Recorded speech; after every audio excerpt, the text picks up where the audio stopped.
ជំរាបសួរបងប្អូនអរគ្នានៅខាងមុខខ្ញុំនេះគឺជា MIDI controller model Nectar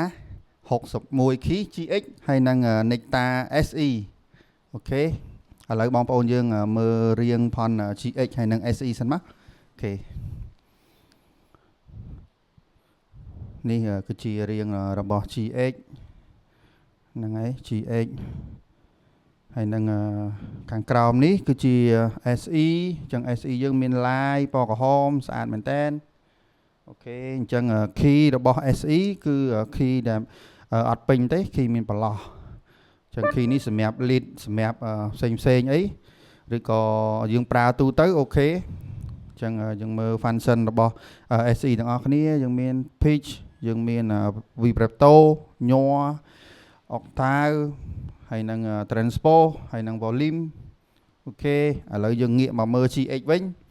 អូខេ GX យើងមាន function ច្រើនមែនតើមាន octave ដែរដូចគ្នា transpose ដូចគ្នាយើងមាន push យើងមាន playback យើងមានទៅមុខអីនៅក្នុងនឹងដូចគ្នានេះ volume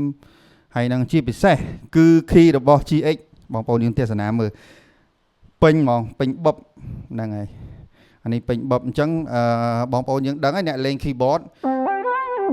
key ពេញនេះគឺយើងលេងមកវាមានទម្ងន់វាមានធម្មតាតែ key វាក្រាស់ជាងវាលេងទៅវាធ្ងន់ជាងវាធ្ងន់ជាងហើយទៅពេលដែលយើងលេង piano យើងលេងអីផ្សេង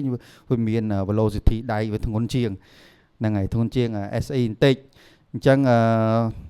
អូខេខ្ញុំនឹងលេង demo ដើម្បីឲ្យបងប្អូនយើងបានទស្សនាទាំងអស់គ្នា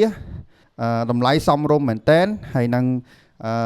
ការប្រើប្រាស់គឺមិនលើសគ្នាប៉ុន្មានទេបន្តិចតួចទេហ្នឹងហើយអូខេឥឡូវខ្ញុំនឹងបង្ហាញ demo ដើម្បីជូនបងប្អូនយើងទស្សនាទាំងអស់គ្នាអូខេអរគុណ